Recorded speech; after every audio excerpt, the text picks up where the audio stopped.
Hello everybody. कैसे हैं आप सभी लोग? उम्मीद करती हूँ बहुत बढ़िया होंगे। स्टार्ट करते हैं आज का सेशन। आज है 15 नवंबर और इसमें हम डिस्कस करेंगे इंडियन एक्सप्रेस और द हिंदू के इम्पॉर्टेंट आर्टिकल्स। अब पहला आर्टिकल आता है हमारा प्लैनेट हीटिंग से रिलेटेड। अब हम सब जानते हैं कि पेरिस अग्रीमेंट हुआ था 2015 में, ठीक है, जिसमें हमने डिसाइड किया था कि प्री इंडस्ट्रियल लेवल से कंपेयर करें तो हमारी जो ग्लोबल हीटिंग है वो 1.5 डिग्री सेल्सियस से ज़्यादा नहीं होनी चाहिए by the end of this century, ठीक है। अब अगर हम उस टारगेट को लेकर प्रोग्रेस की बात करें तो यूनाइटेड नेशंस ने बोला है कि हम काफ़ी ऑफ ट्रैक चल रहे हैं, ठीक है। उसी से रिलेटेड ये न्यूज़ है। सो UN warned that world is severely off track to limit the planet heating emissions। Paris agreement में जो सारी कंट्रीज़ ने क्लाइमेट चेंज से रिलेटेड प्लेजेस ली थी कि भाई हम इतना इतना जो है हमारा एमिशन को रिड्यूस करने का टारगेट होगा या क्लाइमेट अडेप्टेशन से रिलेटेड ये टारगेट होगा, उनको देखें तो काफ़ी कम प्रोग्रेस होगा with respect to our target of reducing emissions. So assessment of climate change pledges shows only minor progress on reducing emissions this decade. इतना ही नहीं, 2023 की बात करें तो it is expected to become the warmest year so far in the human history. सारी countries के जो plan थे अगर हम उनको देखें उस हिसाब से चलें तो हमारे कार्बन एमिशन सिर्फ 2% से रिड्यूस होंगे 2030 तक as compared to 2019 levels, ठीक है। So combined climate plans from nearly 200 nations would put the world on a path for 2030 carbon emissions just 2% below 2019 levels, जबकि होने 43% चाहिए थे as per UN's IPCC which is Intergovernmental Panel on Climate Change, क्योंकि 43% फार हो जाना चाहिए था अगर हम चाहते हैं कि हमारी जो ग्लोबल वार्मिंग है वो लिमिट हो जाए 1.5 डिग्री सेल्सियस तक since the pre industrial level. और इसी के लिए अब क्या है ना, ये UN बता रहा है कि जो अभी कॉन्फ्रेंस ऑफ पार्टीज़ होने वाली 28, ये हमारे लिए एक अपॉर्चुनिटी है कि हम इसको चेंज कर सकते हैं, हमारे टारगेट्स को एनहांस कर सकते हैं। ये दुबई में होने वाली है अभी थोड़े टाइम में, दिसंबर में अराउंड, ठीक है। सो यही बोला है कि countries are required to submit deeper cutting emission cutting plans nationally determined contribution, जो कि सारी कंट्रीज़ डिक्लेयर करती है अपने प्लान्स को उसमें। अब पेरिस एग्रीमेंट की बात करें तो ये एग्रीमेंट UNFCCC के अंडर हुआ था, which is United Nations framework convention on climate change. ये 2015 में अडॉप्ट किया था और इसमें एम यही था हमारा to limit global warming to 1.5 degree Celsius from the pre industrial levels.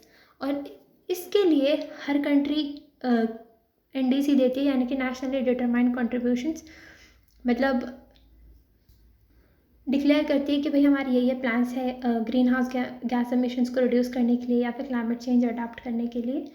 और इंडिया ने भी 2015 में दिए थे, लेकिन इसको जो 26th कॉन्फ्रेंस ऑफ पार्टीज़ हुई थी ग्लासगो में उसमें हमने अपडेट कर दिया था, ठीक है।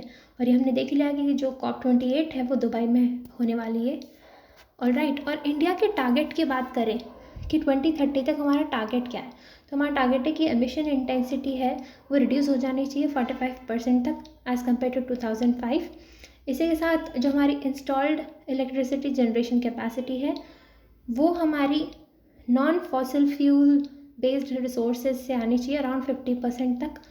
और जो हमारे नॉन फॉसिल एनर्जी कैपेसिटी है वो 500 गीगावाट तक पहुंच जानी चाहिए।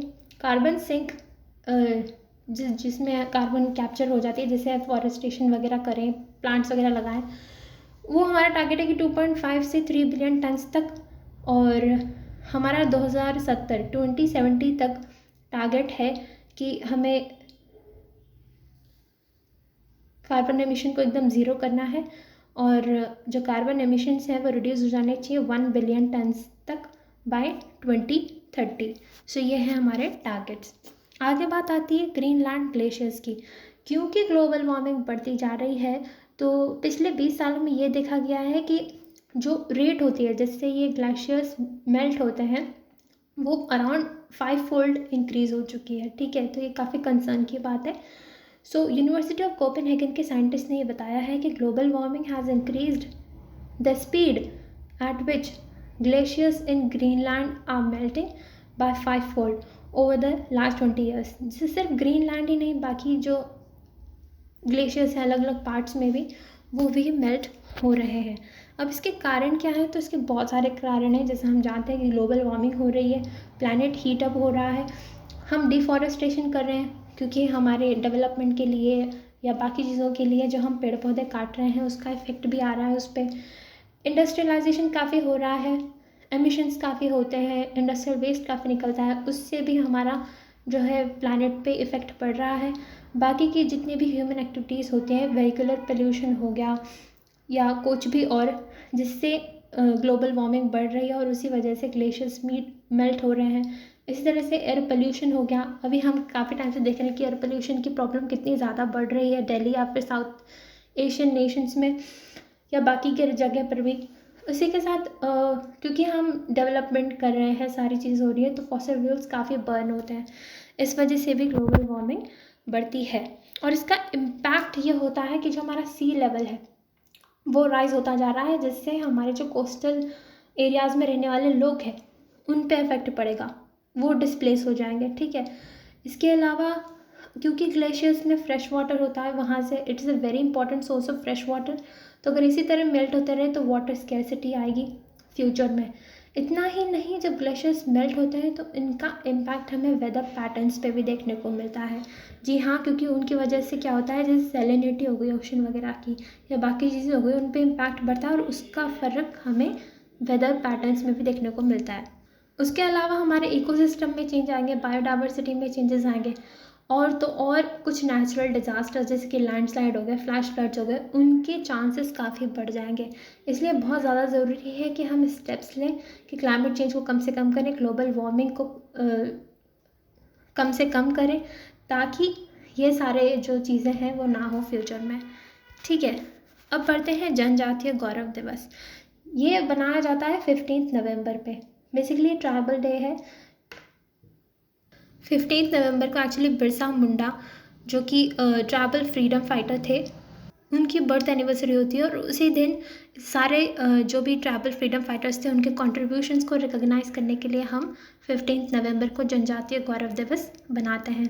तो इससे रिलेटेड ये न्यूज़ आई है कि जो हमारे प्राइम मिनिस्टर है श्री नरेंद्र मोदी जी, वो आज बिरसा मुंडा जी के बर्थ प्लेस उलीहातू जो कि कुंती डिस्ट्रिक्ट में आता है झारखंड की, वहाँ पे जाएंगे।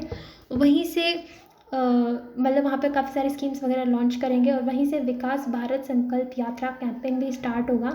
और वो बहुत सारी ट्राइबल डोमिनेटेड जो डिस्ट्रिक्ट्स हैं वहाँ से जाएगा और मतलब जनवरी 2024 तक सारी वो वाले डिस्ट्रिक्ट कवर करेंगे। और इसका एम ये होगा ताकि उनके अपलिफ्टमेंट की तरफ ध्यान दिया जाए जितने भी ट्राइबल डिस्ट्रिक्ट्स हैं। इसी के साथ काफ़ी सारी स्कीम्स भी लॉन्च की जाएंगी, जैसे कि एक इम्पॉर्टेंट स्कीम आती है PVTG डेवलपमेंट मिशन। PVTG बोले तो पर्टिकुलरली वल्नरेबल ट्राइबल ग्रुप्स, जो वो वाले ग्रुप्स होते हैं जो काफ़ी पिछड़े हुए होते हैं, ट्राइब्स जो काफ़ी पिछड़ी हुई होती हैं, जिनका एजुकेशन देखें या इकोनॉमिक डेवलपमेंट देखें तो काफ़ी पुराना होता है, उनके प्रिमिटिव मेथड्स होते हैं रहने सहने के, और बाकी के कम्युनिटीज़ से काफ़ी आइसोलेटेड रहते हैं, तो उनके डेवलपमेंट के लिए ये वाला मिशन आएगा।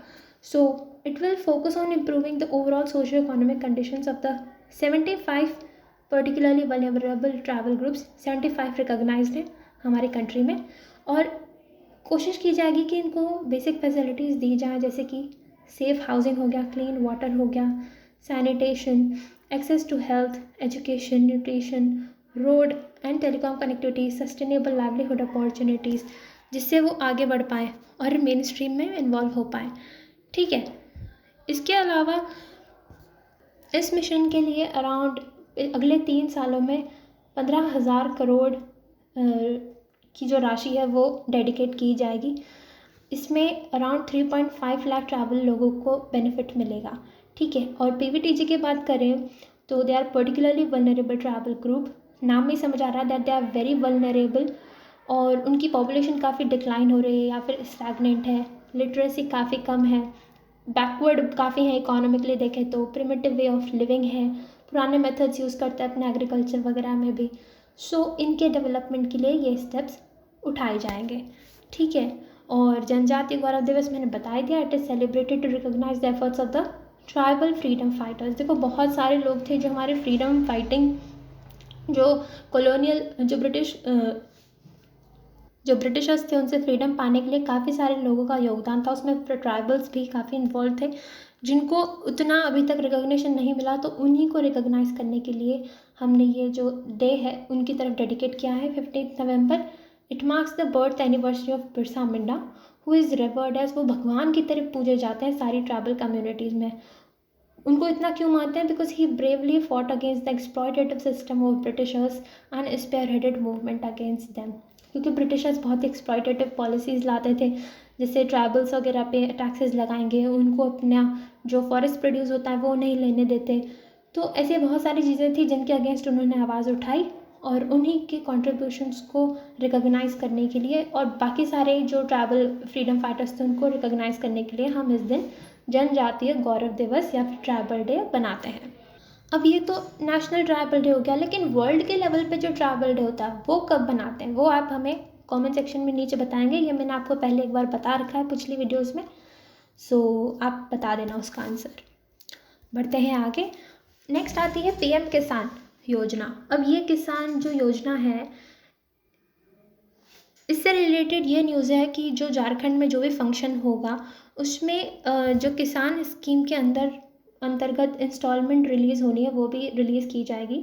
सो PM Modi will also release the instalment of the Pradhan Mantri Kisan Samman Nidhi scheme at a function to be held in Jharkhand. अब ये स्कीम सेंट्रल सेक्टर स्कीम है, यानी कि पूरा यूनियन गवर्नमेंट फंड कर रही है। इसके अंतर्गत क्या होगा ना, हम सब जानते हैं एग्रीकल्चर हमारी कंट्री में इतनी प्रोडक्टिव एक्टिविटी नहीं है, उससे इतना रेवेन्यू जनरेट नहीं होता है, और जिसके कारण जो हमारे किसान होते हैं उनको जो इनपुट्स वगैरह लेने होते हैं, जैसे फर्टिलाइजर्स हो गए, सीड्स हो गए या बाकी चीज़ें हो गई, उनके लिए उनके पास फाइनेंस बचता नहीं है। तो उस चीज़ में उनको इनकम सपोर्ट प्रोवाइड करने के लिए ये वाली स्कीम लाई गई थी, काफ़ी पहले लाई गई थी, अराउंड 2019 में। इसमें क्या करते हैं ना कि साल में 6,000 रुपये किसानों को दिए जाते हैं 3 इक्वल इंस्टॉलमेंट में, ठीक है। 2,000 की 3 इक्वल इंस्टॉलमेंट जाती है और उनके डायरेक्टली बैंक अकाउंट में ट्रांसफ़र कर दी जाती है of all land holding farmers with cultivable land up to 2 hectares, ठीक है। 2019 में लॉन्च की गई थी, और of course ministry of agriculture and farmers welfare इसको इम्प्लीमेंट करता है। क्यों? तो मैंने बता ही दिया कि supplement the financial needs of the small and marginal farmers in procuring various inputs to ensure proper crop health और अप्रोप्रिएट यील्ड्स। एक तो वो इनपुट खरीद पाएंगे अच्छे से, उस हिसाब से फिर अपनी क्रॉप पे अच्छे से ध्यान दे पाएंगे और हमारा प्रोडक्शन भी बढ़ेगा, ठीक है, फार्मर्स की इनकम भी बढ़ेगी।